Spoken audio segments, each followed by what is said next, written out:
Hello, everyone, and welcome to the On Air podcast with your hosts, Stephen Hudson, Paul O'Flaherty, and David Gall. The On Air podcast is the official podcast for Geek Dimensions and everyone living a geek's life.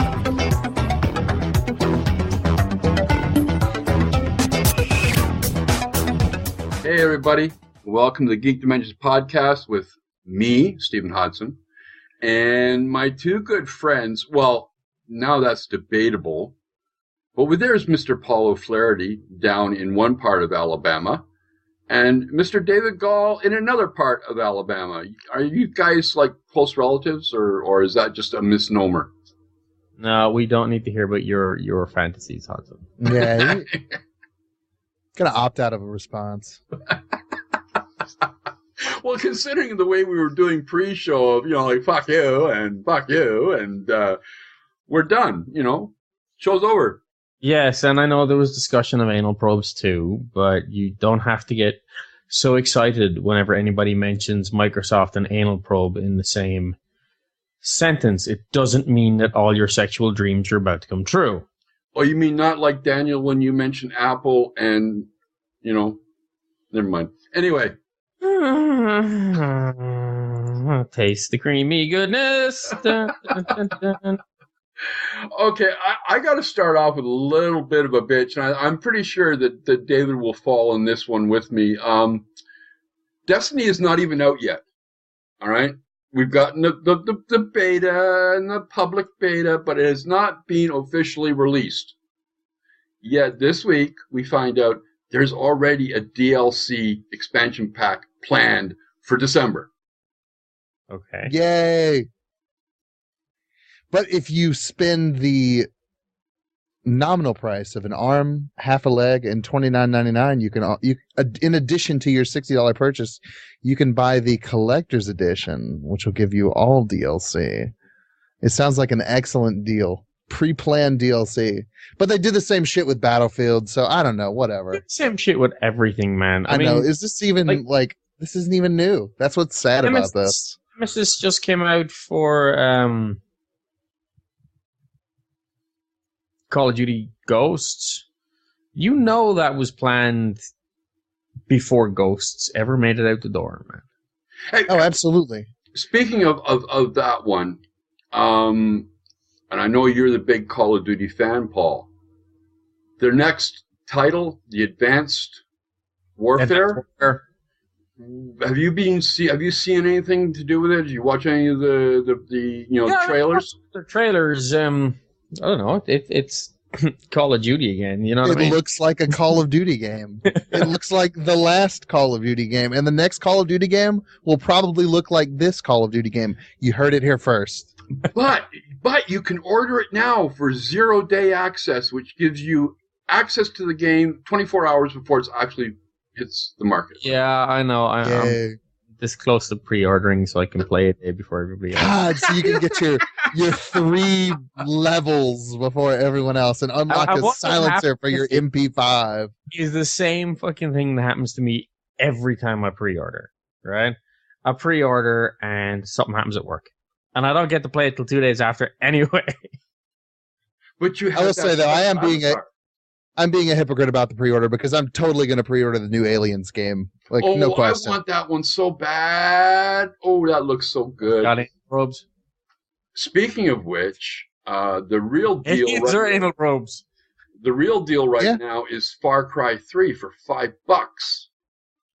That's pretty sweet. That's a damn good game, and it has excellent mod support and an excellent mod that increases the shit out of the difficulty of that game. Takes away your mini-map, makes crafted items much more difficult. I forget the name of it, but it was definitely a brutal mod. You know what else you'll forget the name of? Terminator Genesis. Oh, spelled that is funny? Oh, God. Why? What I want to know is not only, obviously, Schwarzenegger's getting a bit senile in his old age or something. Maybe the dementia's kicking in, which is why this naming convention has started. But he's in this one again. What are they going to do? Are they going to roll him out in a Zimmer frame as the T-800 again? I mean, I don't know. When is enough? At what age do you become just an old bastard that needs to go back to Ibiza or wherever it is that you vacation. Terminator 3, when all the shots of him naked from behind had to be done very, very dark, so you couldn't see from 6 inches above where his love handles began down. It's just awful.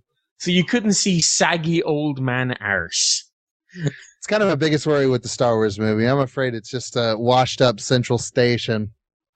Just out of curiosity, I know you guys would never ever do this, but did you by chance happen to stumble across Expendables 3? No. No. Oh. Well, I stumbled across it and kept stumbling. Oh, well.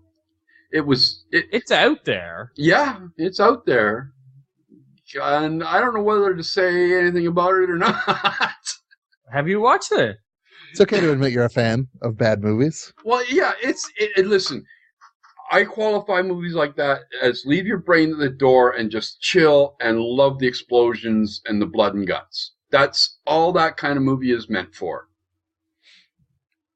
And we're not talking about Paul on that time of the month. No. That's so bad.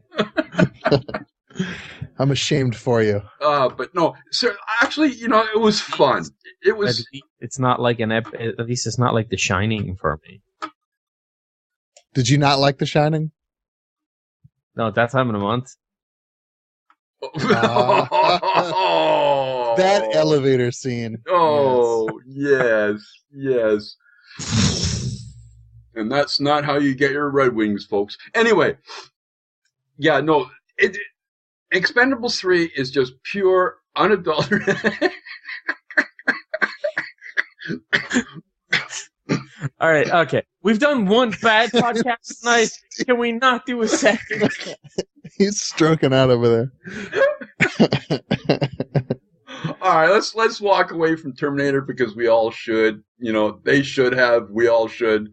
And Schwarzenegger can move off on his Zimmer frame.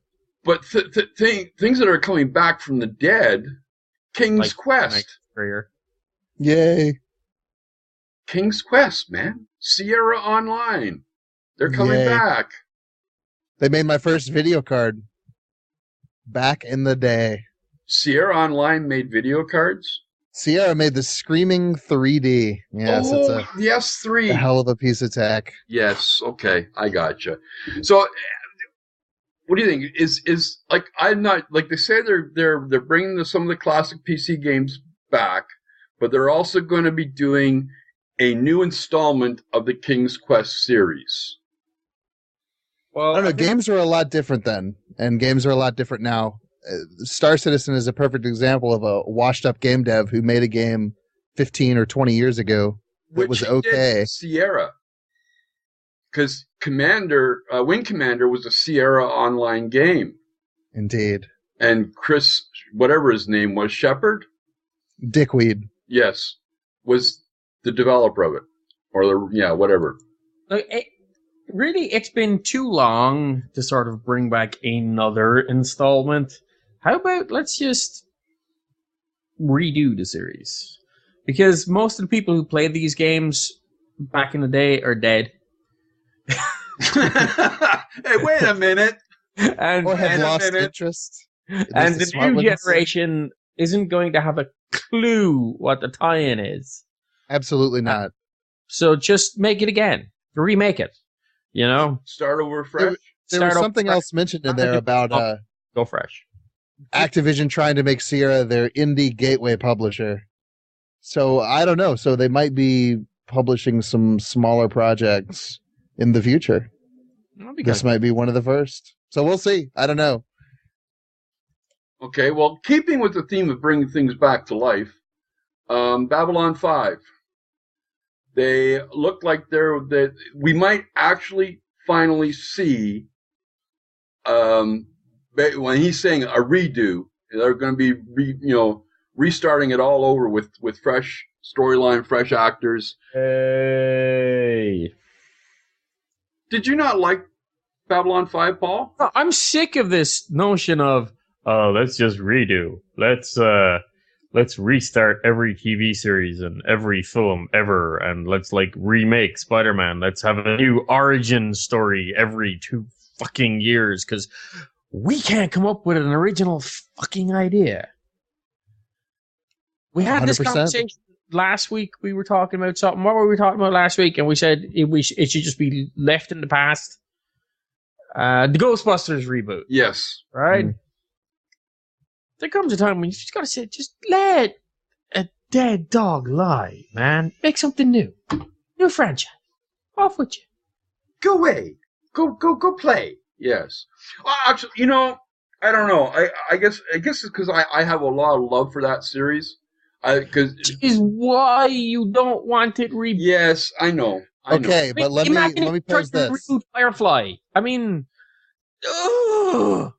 But dude, Battlestar motherfucking Galactica was a great reboot on a shitty show originally, and it turned out fantastic. Yeah. Now, I will admit the Spider-Man reboot was pretty terrible. I think you left out. Well, I mean, reboots, but the whole Battlestar Galactica thing was catching lightning in a bottle. That is not the norm. That is the exception that proves the rule, if you know what I mean. Chances are that this is going to suck. So we'll see. I don't know. I mean, I don't even know who's involved with it. They don't make any mention of this. So, whatever. Yeah, move on. Okay, moving on. This one's straight up the De Gaulle Conspiracy Hour show that he has yet to do, finally. Did the NSA create Bitcoin? I like the theory a whole lot, which is why I love conspiracy theories a whole lot. Explain the theory for us. So the theory is that they created this persona, Satoshi Nakamoto, which apparently, according to this article, roughly translates to Central Intelligence, which is some fringe evidence, quote, that they used to say. But essentially it was the creation of Bitcoin was spearheaded by some kind of intelligence agency. And they used particular types of cryptography that they supposedly might or might not, that no independent assessor has ever found, that they might or might not have backdoors in SHA-256 or PRNG or whatever it is that they're going to use. Basically, so they could have an anonymous currency, a cryptocurrency that they could track, which in theory, why the hell not? If you can, why not? I don't understand the logic of why they would want to do that. That doesn't make any... Like, is the plan to disrupt the currency markets, or like I'm not sure what the end game is here. It could just be monitoring baddies. The end game is simple. If you create a cryptocurrency that becomes widely adopted, the people who are most likely to adopt a cryptocurrency are going to be those who have stuff to hide. You know, not everybody, obviously, but it's something that is considered secure and trusted and anonymous is going to be adopted by the bad guys first. I mean, like Silk Road. That's proof of it. The Silk Road takedown is proof of that. It showed that the vast majority of Bitcoins in circulation were being used on the Silk Road marketplace. Yeah, and so if you create a cryptocurrency and it gets adopted, and you have a backdoor to tracking it, well, there you are. There's your ID. There's your raison d'etre to do it. However, the reason why I have a problem with this in particular conspiracy is that, from all I've read over the years, the CIA and the NSA don't exactly tend to be very proactive about this kind of shit. They tend to be more reactionary. And this is a very sort of aggressive, proactive step that I wouldn't expect. I don't know. That would imply that they knew that Bitcoin would have taken off the way it was. It's almost reads like a bad government joke to his name. And it's like the currency was just made for shits and giggles almost, that eventually it took off and now they're stuck with this weird history. I mean, you could read a lot into this, although the important thing is that the cryptography used behind Bitcoin has not been proven to have any sort of backdoors or anything. I mean, who knows? It might not, but Nobody's found it yet. Until Edward Snowden publishes definitive evidence. That's it, man. Didn't happen. Either way, I still won't use it. Why? Although Mark Hopkins might want to start getting worried. I just don't need it. I don't need an anonymous currency. Okay. Because It's that not simple. really anonymous either. No, that's exactly. You know, every transaction still has to be tracked. Or it Even the doesn't- Silk Road transactions, you're encrypting your name and address, but you're still somebody is able to read that in plain text. Yeah. So, yeah. So the idea that the CIA was behind Bitcoin is pretty well laughable. Look, this is one of those kind of things. Like this would be like an episode of the X-Files. You know, I want to where like believe. Mulder gets completely behind the theory, and then he goes to, you know, the lone gunman, and Scully eventually talks him out of him, and it turns out to be, you know, a fish with diphtheria or something. You know, Or the return of Deep Throat. that's the return to Deep Throat. The smoking man. Yeah, but Hudson, we're talking about the X-Files here now. We're not talking about porn. Oh, Or Microsoft. come on. Or Microsoft. This isn't a Microsoft conversation. There's no Right. probing or deep throating. No probing, no deep throating. Okay, but now here's the thing. If we're going to talk probing, we have to take a look at Cortana. Oh, you had to go there, didn't you? I knew that you go from fucking anal probes and probing and deep throating to Microsoft's semi-naked Halo avatar. Which doesn't even sound like, you know, it would have worked, at least worked better if they had actually used the voice of Cortana. I hate that they didn't. Whoever did the original voice in the Halo game, that would have been cool. What They were going to. yeah, I thought they were. Oh, I don't know. I definitely have not heard that. And the samples I've heard do not sound like the Cortana I remember. See, I haven't heard samples of this, but I remember reading a couple of months ago that they were using the voice of Cortana. But I will stand to be corrected by the man who has actually heard the thing talk. Okay, but here's What the thing. concerns me more is the bundling. I don't want any more Microsoft shit bundled together. I don't want my well, then again, I'm probably never going to leave Windows 7, at least anytime soon. So Well, they are saying that one of the things that they are trying to do with Windows 9 is basically get the Windows 7 refreshed and sort of do a Vista sidestep. No. According to Wikipedia, Jen Taylor, the character's voice actress, is returning to voice the personal assistant. sweet. Yeah, that's awesome. Like the marketing alone in that idea of Cortana becoming the voice of your personal assistant on any Windows product is... All right, let's be honest here, right? Most people did not like Cortana because of her voice. Well, yeah, but you see, we are very... All those 13-year-olds on Xbox who did your mom, we're all hoping they were doing Cortana too. Look, maybe that Microsoft is going for a new market. I don't know. They got to do something. Because nobody's buying a frickin' Windows phone, that's for damn sure. And I gotta ask, what would you find a voice assistant on your desktop PC to be a useful thing?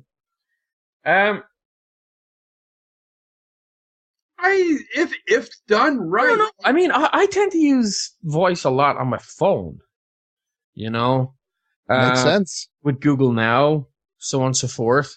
And I know that's in the Chrome browser now. I just haven't enabled it.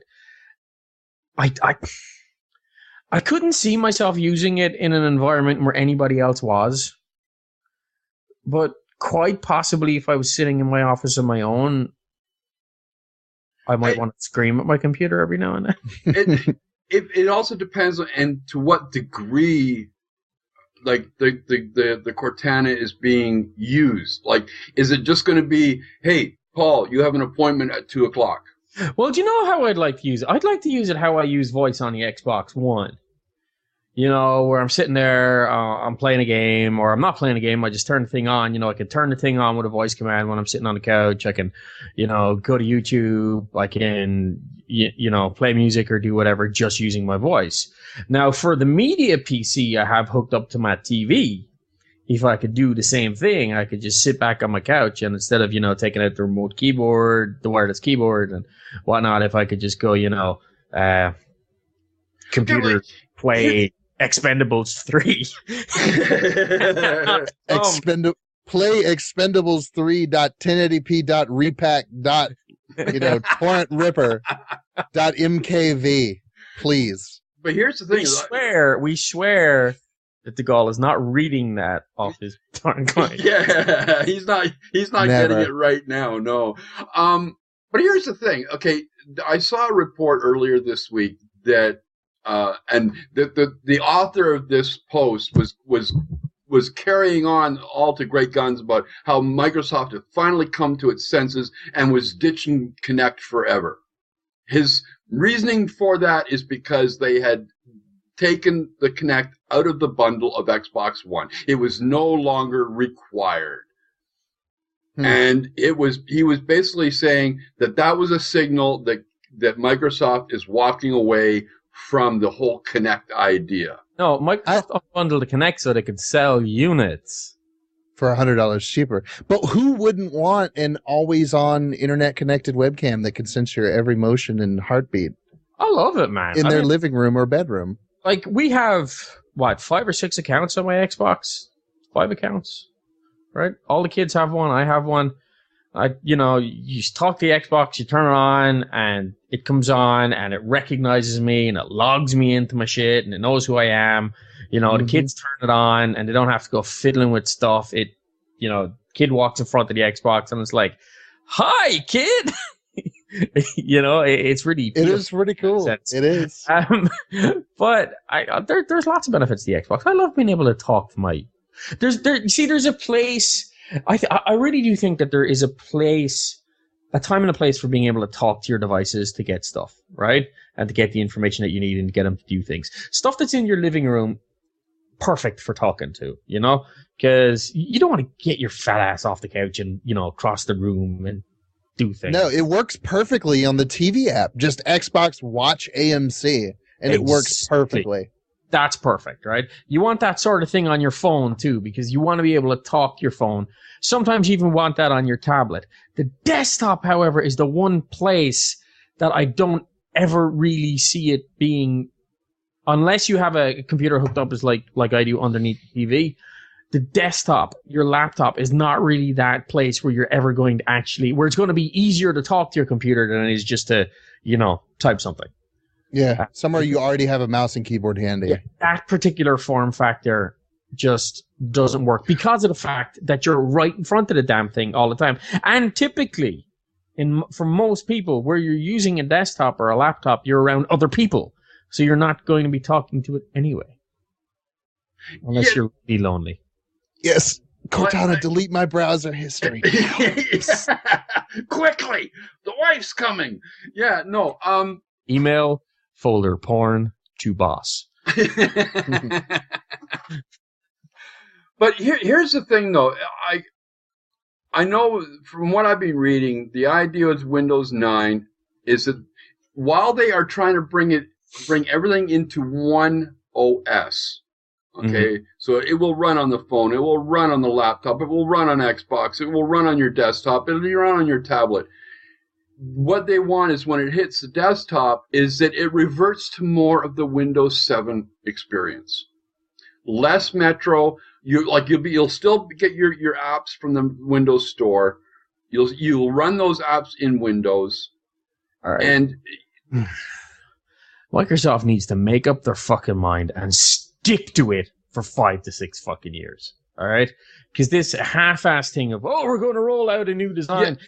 They don't give it an opportunity for people to really find out whether or not they like it. The problem with moving from A to B, from Windows 7 style to, Windows 8 style Metro, is that people are entrenched in their ideas from 20, 25 years of using it. No, I agree with you. They're not giving it any time for people to fucking actually migrate, and they're just listening to what tend to be the vocal minority of people who just won't give shit a chance. I agree with you, Paul. But then we also have people like De Gaulle who are staunchly against Windows 8 of any kind. And I don't know about staunchly. Well, no, but here's the thing: Windows 8 runs better for me on the same hardware than Windows 7 does. Same here. Stable. Same here. Yeah, But it's not about performance. It's just productivity. I'm more productive on a Windows 7 box. But is that because you see, here's the point. Is that because you are entrenched in your ways and have yet to learn the new methodology? Coming from the old guy. What's up with that? I'm the second oldest person on this podcast. Don't you forget it, whippersnapper. If this old dog can learn new tricks, you have no excuses. It's just Probably just lazy. not. Just lazy. all right. Yeah, I guess I'd tried it originally. I just didn't like it. I was more productive on Windows 7. That's really it. It's probably just it's just laziness. I just don't want to learn a new method to do the things that I already know how to do. We give Daniel a really, really hard time for being a Mac fan, for being an Apple fan. But, and I didn't, to me, Apples have always had a place. And it wasn't my desktop. But, now I spend I don't know, 8-9 hours a day in front of like a 27-inch feckin' iMac. And I had to go through that same sort of curve, that same sort of progression, which is that I knew exactly what I wanted to do and I knew how to do it, but I had to learn their way of approaching productivity. And it took me a couple of weeks to catch up with it. And it took me, probably a month or two to sort of get into the flow of doing things on it. And I still prefer to do things, I suppose, on my Windows box, but, it's acceptable. You can actually function in an office environment now running OS 10. Yeah. Although I don't really see it as, a suitable desktop, honestly, even for the grandpas. I will say that they make killer laptops. I mean, they make killer phones. I definitely have no aversion to Apple products. I'm sure we could do probably a couple of episodes deconstructing, desktop environments and which are more suitable for certain types of productivity or certain types of user. But I just think it's the same with Windows 7 and 8. You just have to sort of make the leap and I think Windows 8.1 plus the update made a big difference. It really did. Yes, it did. It gave you what looks like a start menu. Yeah, I know. It's not really a start menu. No, it's like, look at me, I'm going to pretend to be a start menu. And then when you click it, it's like, gotcha! But what I always love is when people, where's my start button? I want my start button back. Windows key. I never wanted a start button. Boot to desktop, bro. I never wanted a start button because the Windows key is always there. And the stuff that I used regularly is pinned to my damn taskbar menu. I'm a typer. I'm a Windows key, and then I type in what I want. Like if I want network adapters, Windows key, type in network A, and I get network adapters or devices or that search box is my homeboy. Command run. It's always been the quickest way to get the calculator on any Windows operating system ever. Windows key, calc, enter. Yeah, the one thing I will say, though, is with 8.1, you can boot to the desktop to go. Yeah, you can. And then it's practically identical to Windows 7. Yeah. Windows version, except for the start menu. Yeah. And there's always the Windows. Charms are going away. I'm not sorry about the charms going away because who used charms? I have never used the damn charms. I have. Really? Yeah. Because the charms only worked with apps. Well, yeah, that is the app versions of most things suck, especially awful. Somebody like me that lives in the browser are just awful. Awful. The worst email client I've ever seen, the worst Skype client I've ever seen, the worst instant messenger I have ever seen. Why would I launch an app of, a limited functionality app when I can have full functionality in my browser or just use the desktop client? That's what I did with OneNote. I was trying to use the Metro version, and I went hunting. I went hunting for the desktop version. No way I'm using that fucking mess. I'm serious. It really is. See, does Windows 8? All right. Does Windows 8 still have advertisements in the app menus? I remember I was scrolling over using the People app or the Skype app. I can't remember. Horizontally scrolling on my desktop, and there was a freaking ad for some bullshit Microsoft service in my email client. No, I've never come across. Oh man, I use Outlook. But you see, what what I could never understand about the whole Microsoft approach to this is, okay, look, it's a desktop, all right? The fundamental mistake that they made, and they could have gone Metro, the whole lot, and that would have been perfectly fine, was trying to have two classes of application, all right? By having apps and desktop programs. Apps and programs. No, just have fucking programs. You know what I mean? And make them... You're muddying the waters. You're splitting developer time, the whole lot. Just make the best desktop applications that you can make, and put them all in an easily accessible store, and forget about these, fucking half functional app shit things. Then where does the Surface fit into that equation? Well, the Surface will run the ARM Surface. Oh, the ARM stuff? Well, that was a mistake in itself. Really? You think so? But then we're back to just having a functional desktop, a la Windows 7, with programs instead of apps. You've gone away from the whole theory of why Windows 8 was produced to be this super awesome cross-platform, cross-device mecca. We got the Windows 8 we got because of Steven Sinofsky and his ego. That's why we got what we got. He was given total and utter freedom because he thought he was going to be the next CEO. And I swear, the day that he walked out of Microsoft was the best day, that next to Ballmer leaving, but that's another story. But the day he left was the best thing that happened to Microsoft. Probably. Look, Microsoft kind of need to realize something that, we have two classes, we have numerous classes of computing devices these days, but there's two main classes. There's productivity devices and there's entertainment consumption devices. And on a whole, I mean, I know people can argue that tablets are productivity devices too, but on a whole, tablets, smartphones, that sort of stuff, in general, the vast majority of the time, they're being used for entertainment consumption. And that's it. Desktops, laptops, yes, you might browse YouTube in your, on it, and you might do your Facebook and your email and stuff. But generally, the reason you're buying a desktop or a laptop is not for entertainment consumption, at least not at the tablet app style level. You know what I mean? You might want to play a game on it, but you also want to do your office work and that sort of thing. And they have to realize that they're two different worlds. And yes, you can incorporate those two worlds in the one OS, but you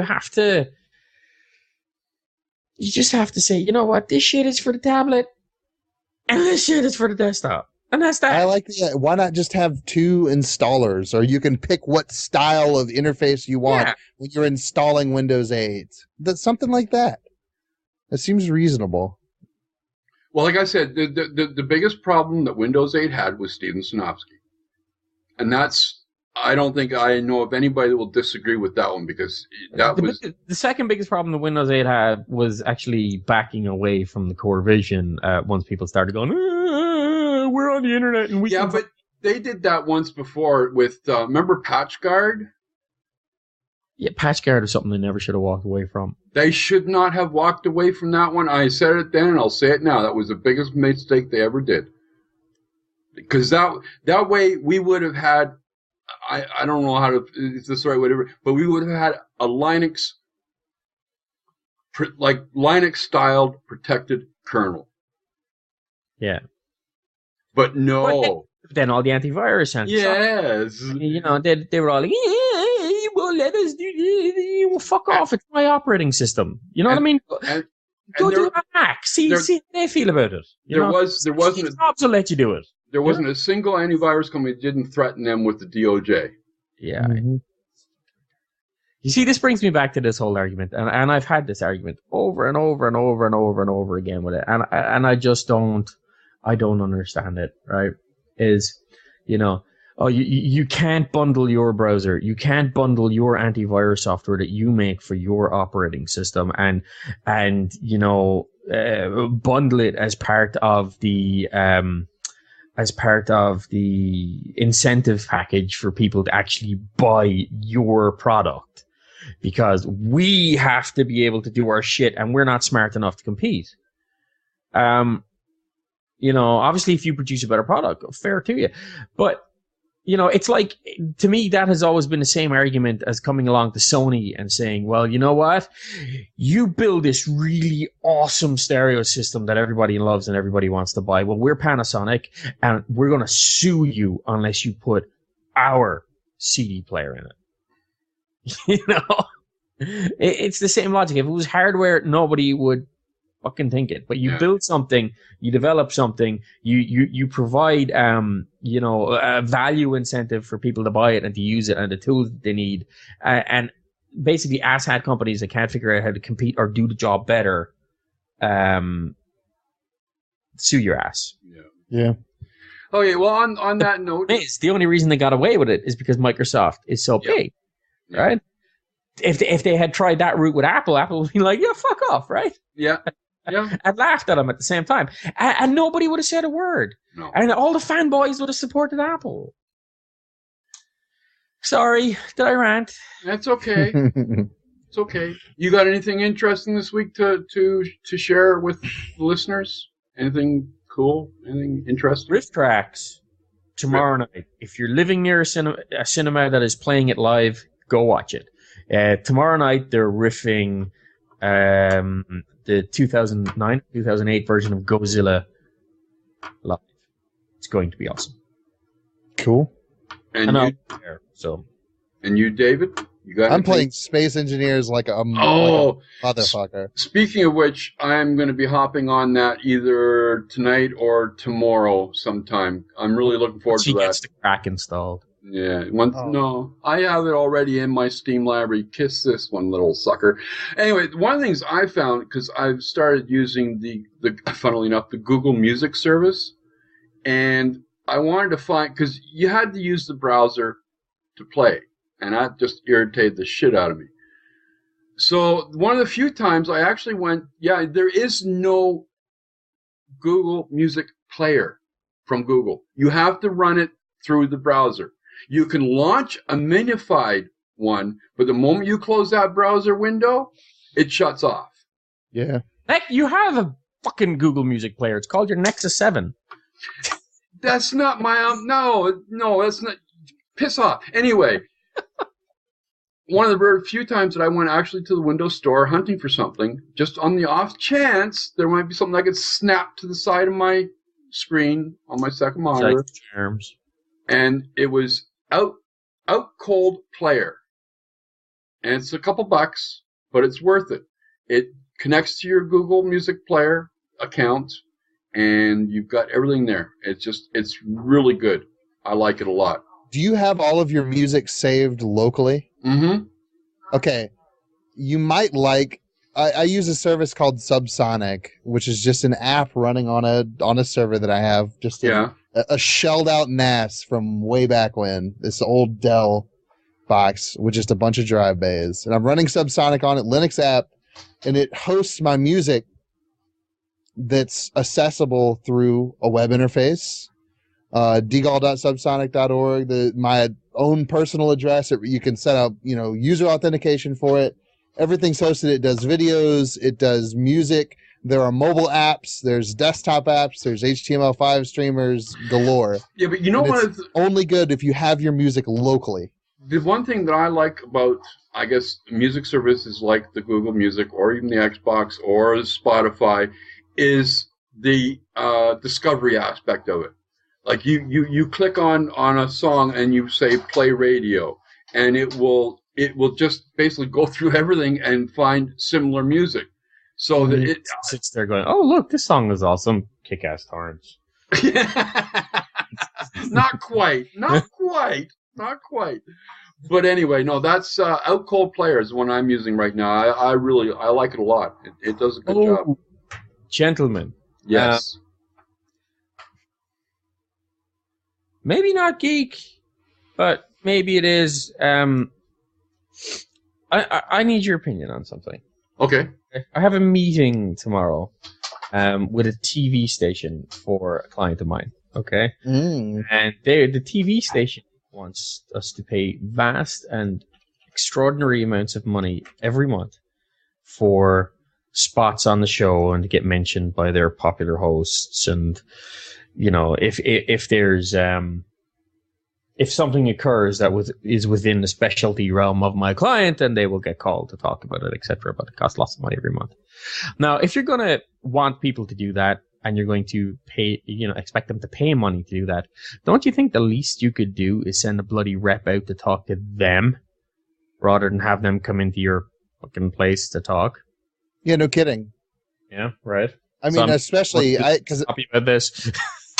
I would then assume that this is not foreign to them. They've probably had this racket going on for quite some time, trying to plug the business. The more I think about it, in the sense of, you know, FCC disclosures and stuff like that. Well, they spend a lot of time talking about stuff like what is it? The implied endorsements. Well, it's like the old truck stop placemat calendar scams, whatever you want to call it, where that you get a salesman coming in saying, "Listen, we will put your ad in one of the corners because they're prime for this amount of money. Mm-hmm. But if you want to pay less, we'll put you around the different, basically around the edge of the thing." What's eating me is they want us to pay all this money, but I have to go see them to have the meeting. Yeah, no, that's eating me. Yeah, no, that doesn't work. No. And I have one more rant before we finish the show. Go. Call of Duty Ghosts, Nemesis map pack, Extinction mode, right? Yes. Has introduced. I don't know if you've played Extinction, but when you're playing it, as you don't unlock achievements, you unlock what is called teeth. Okay, and teeth can be used. Teeth, like in your mouth. Like by killing people, you collect their teeth. No, it's like if you kill like 10,000 aliens or whatnot, you'll get a tooth, and then if you complete a segment, you get a tooth and the whole lot. And these teeth can then be used to unlock permanent upgrades for your character in that mode. Okay, but now they've introduced a number of upgrades that some of them cost in excess of 500 teeth. Now I've been playing since Ghost pretty much started. And for the first couple of months, I'll admit I didn't play any Extinction. But since I have been playing, I've probably only unlocked like 50 teeth. That's ridiculous. And I'm wondering how on earth I'm going to unlock, because I probably need about 800-900 teeth in order to unlock all the things. Is there a way to buy teeth with actual monies? There's no way to buy teeth. And I'm wondering how the hell I'm going to do it before the next before the next Call of Duty game comes out. You better revert to your inner 13-year-old. Entire life on the Xbox playing Extinction. Revert to your inner 13-year-old, scream yo mama jokes, get some Mountain Dew. Don't leave your Xbox until it's done for any reason. I'm pretty sure that's what they want. I hate to say it, I'm an achievement whore. It's like in the Call of Duty games, you get achievements for how far you've got. Like you get like banners and badges and shit for how far you've gotten in the previous games assigned to you when you start the new game. And I'm a bit of a badge whore like that. No. To be proper, you're a collector. I'm sad. Is what I have. I'm a very sad man that I prioritize this shit. All right. On that note, from the sad man of the trio tonight, I want to thank everybody for sticking with us, and I hope you enjoyed the show. We will be back next week. But in the meantime, if you got any thoughts or comments you want them, just send them feedback at geekdimensions.com or post them to the comments of the post or on Facebook or Google Plus, or take your pick. You can probably be found there. But on that note, folks, thank you, Paul. Thank you, David. We will see you next week. But remember, the most important rule, folks, keep it geek. You have been listening to the Geek Dimensions On Air podcast with Stephen Hodson, Paul O'Flaherty, and David Gall. You can send any feedback about this or any of our other episodes to feedback@geekdimensions.com or by leaving a comment on the post. You can also find us on Facebook, Twitter, and Google Plus as Geek Dimensions. If you want to subscribe to the show, you can find it on iTunes, Stitcher, Blueberry, and podcastpd.org, or you can use our RSS feed for the show. The music used in the show is Metro by Sleek Thief. The On Air podcast is the official podcast of Geek Dimensions and everyone living a geek's life.